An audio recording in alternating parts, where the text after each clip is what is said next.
Welcome. So I'm in my amazing woods. I love this place. I'm in a different part this time. There's a field just behind me.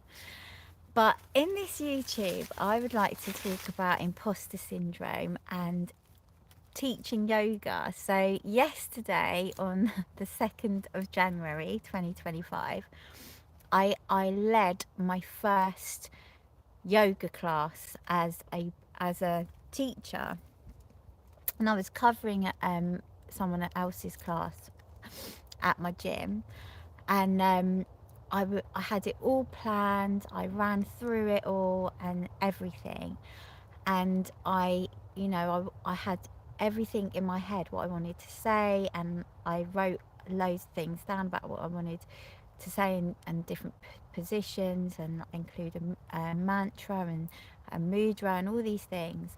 And it went okay. I mean, I think it went like well overall, but I was just so nervous. It was like I was an imposter, like all of my knowledge about everything I've done. I've been sort of studying psychology now for like most of my adult life, so for like over 20 years.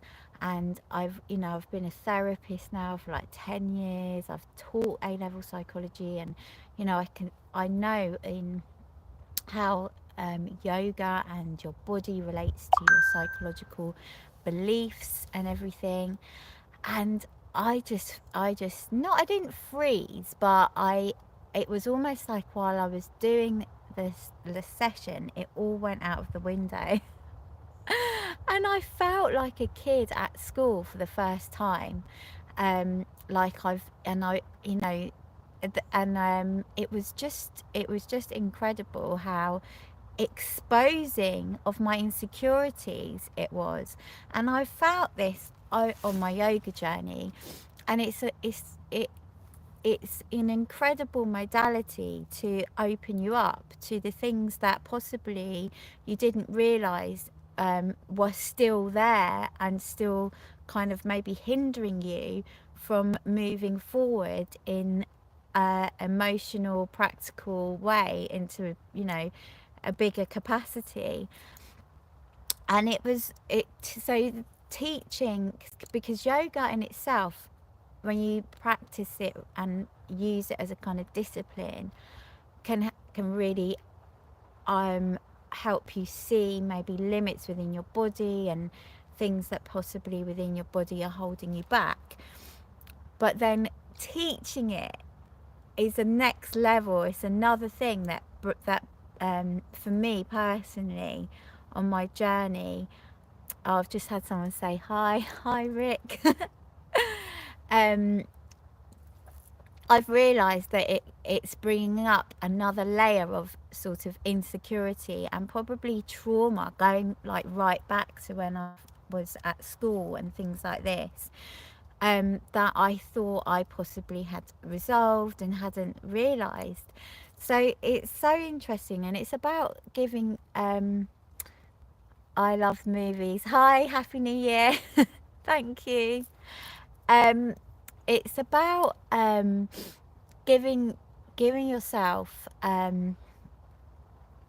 that time to understand it, instead of, because often with these kind of what are perceived as like more negative emotions that feel quite limiting at the time when you're going through it, it feels hard. It it where I went into a place, it was weird. I enjoyed it because I love yoga so much, and it was nice to kind of share what I wanted to share. But at the same time, it felt a little bit uncomfortable, and I had kind of a lot of adrenaline and through it, and I was suffering with anxiety as well. Hi, Bob your uncle. It's not the morning here, it's the afternoon, but morning to you. um so yeah, it and that I'm using those difficult feelings to unlock the gift and full potential in me. And I think that's what I'm trying to say with this, because I think a lot of people um, can feel very sort of limited and debilitated by imposter syndrome. Hi, I love movies. Yeah, movies. Yoga is great. It's amazing for for every part of you, I believe.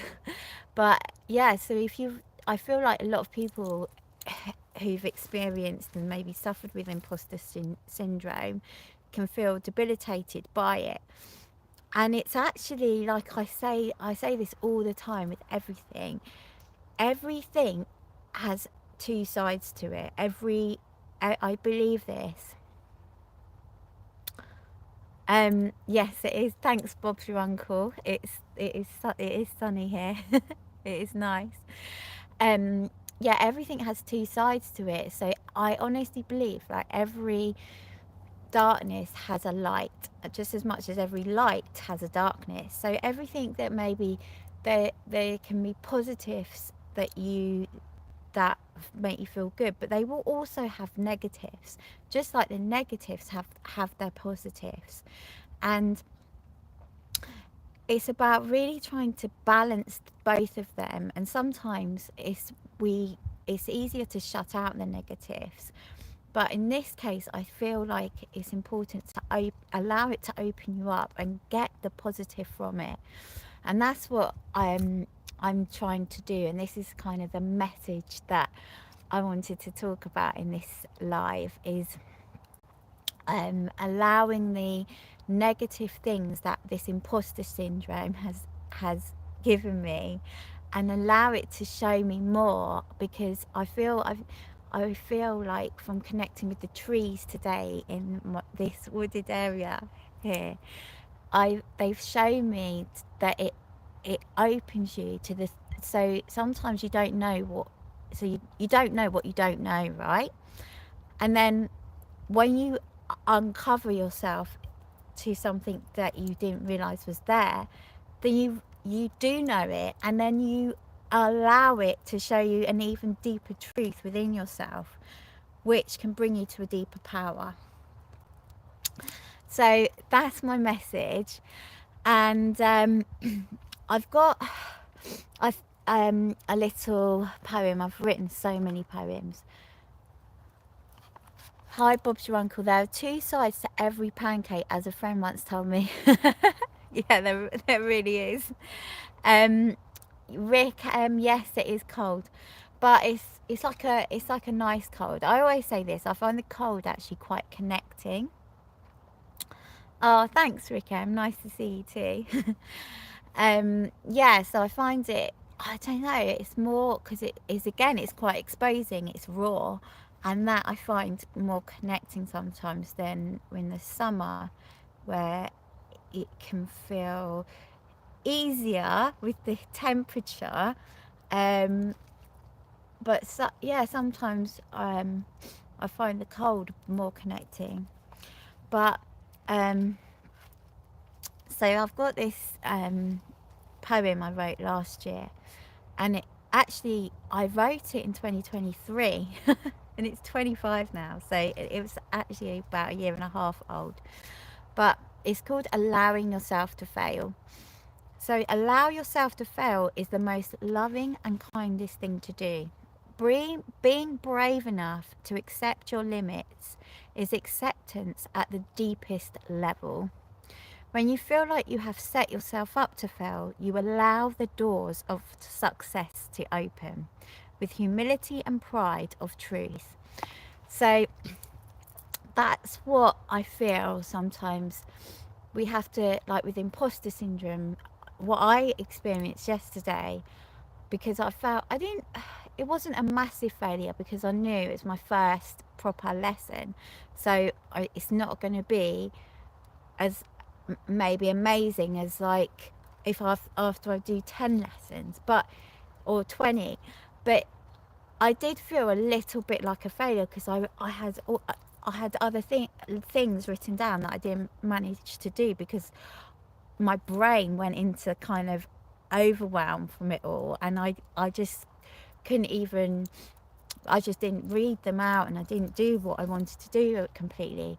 So in certain ways I felt a bit like a failure, and I had to, and this helped me remind myself that you have to fail, like it's part of life.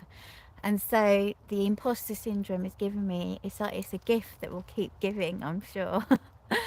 And with yoga, it is just amazing. I will try and do some yoga on here one day when it's maybe not cold and I'm not in the woods, but in the woods is great yoga, right? I'd also, if anyone's got any questions, I'm happy to answer any questions as well. Um,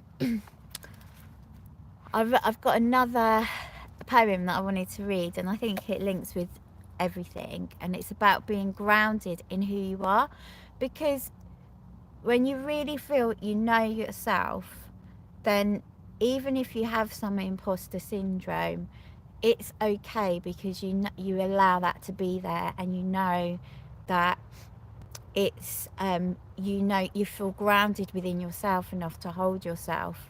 So this is called grounding. Grounding with discipline, like an anchor in the ocean, allows you to fly free like a bird and oversee the whole perspective of chaos, order, grounding, security, and freedom. So it's kind of like sometimes you need to be grounded with your disciplines and your things that maybe tie you down, and that allows you to have real freedom of a lot of life, of all different things, and to see a whole perspective. And that's important with anything, and even if you've got like if you've got imposter syndrome or anything that is troubling you. So yeah, I hope you're all well, and it's nice to see some of you in the chat. I'll give you a little view of I've got one of my furs on today as well. Yeah, exactly. Grounding can be humbling. It's so important to ground as well. It's so important. So this is, look at the sun is over there, and there's a field there.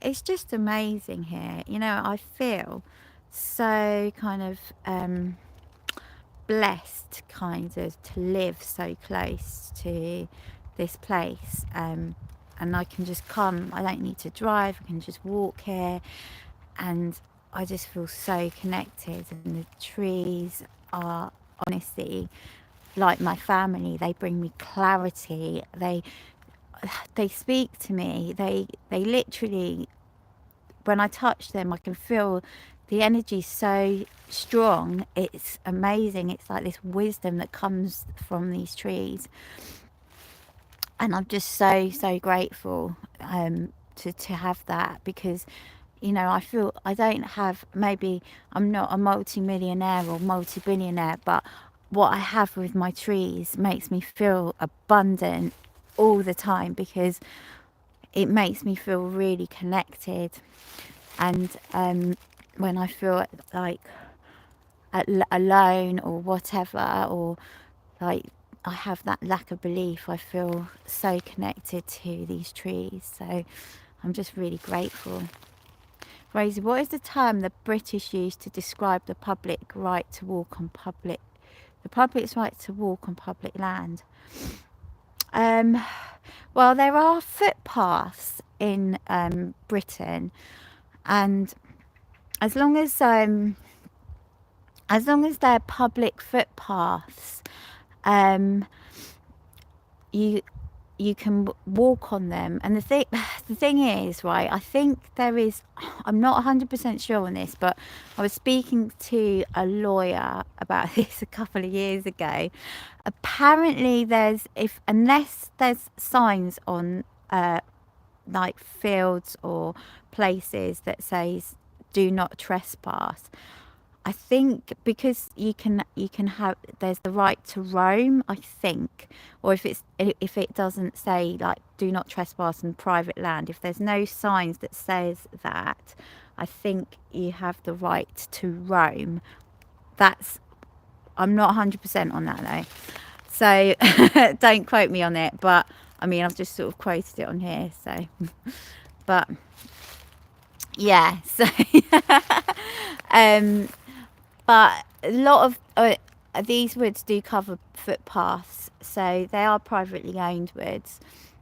Trust me, I'd love to own them. And the thing is, I was thinking this, right? I love this place so much, and when I see other people here, I love it as well. What am I wearing? I've just got this fur coat on and some jeans because, yeah, I've had to wrap up a bit warm today, but yeah, being in the woods can be so magical. It's amazing.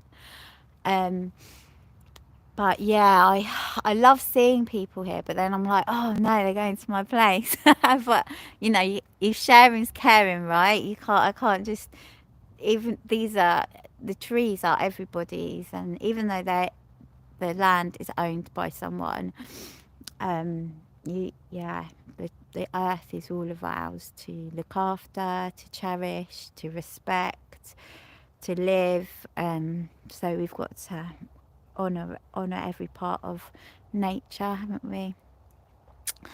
But yeah, so it is getting a bit chilly though. But can I say, yeah, you can say, go, go for it, Bob's your uncle. Oh, that's amazing. Thank you. I'll take the compliment. Hi, Tom Taylor. Thank you so much. I really appreciate that compliment. Thank you. um, so yeah. Yeah, if has anyone got any questions about what I do, about yoga, about um psychology, about relationships? If not, then I'll probably. When will you start? I'm teaching yoga right now. I mean, so the thing is, I'm down to, I cover lessons in my gym. At the moment, I'm down as a cover teacher. But I'm going to start my own classes. I led my first yoga yesterday. I said it earlier in this YouTube, and but you probably came in just after, and that's why I was talking about imposter syndrome, because I know, so like, yoga is a journey in itself, but I've been studying psychology for over 20 years. You know, I've taught A-level psychology. I've been a therapist for like 10 years, and so I've kind of got a lot of knowledge that links with yoga, and is why I feel so connected with it. And I kind of like froze a bit when I was not, I didn't freeze completely, but I forgot, and I just was in such a sort of like had this imposter syndrome where I felt like I didn't know anything, and it sort of debilitated me while I was teaching the yoga. And I think it did overall go fine. It went well. I did it.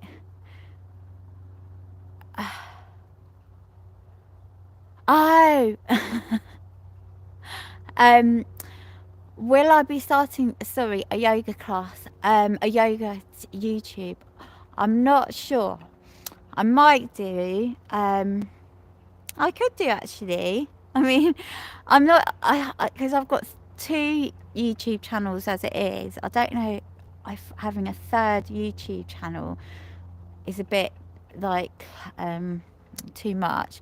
I don't know whether to just do YouTube's on the yoga on this channel, just to keep it too much to like a minimum.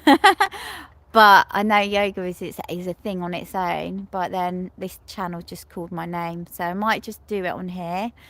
So yeah, if I do it, but it will be like called a yoga sort of yin meditation or something. But yeah, I'll keep you guys posted though. But maybe, yeah, yoga can be quite popular on YouTube. I know there's a few I watch, so it is maybe a good idea to do a separate channel. I'm not sure, but I'll have a think. But if yeah, if have you got any other questions, or if not, then I will speak to you all very, very soon. Thanks for tuning in, and have an amazing. You ignore me. I didn't ignore you. I said hello, Rickham, ages ago. Have you said anything else in the chat? It hasn't come up. You said, what am I wearing? I showed you. And you asked it was cold. Oh, it was nice to see you. I haven't. Have you asked another question? It might not have come up in the chat. But I'm sorry if I have ignored you. I did not mean to. So if you've got a question, you can type it in. Problem is that you might lose paying customers if you do it on YouTube. Yeah, so the thing is, Bob's your uncle, I don't mind. I think it probably, I haven't really thought of it like that. I think it's more I think it could do the opposite probably, because people, if they like you, from what they see you do on YouTube, they may want you to, it's always nice to have someone in person when you're doing yoga, because you can get them to check your position, you can so you can interact with them one to one. So I think it probably would possibly increase your custom, probably. I mean, you can never tell, but also I don't like to live in fear. I like to, you've got to trust, and you've got to give with abundance. I have this thing I do struggle with. See two sides in every pancake. Yeah. Exactly. Exactly. With I have this struggle with lack, but the trees are trying to teach me about being abundant, because they just give. They don't put limit on what they give. They don't have any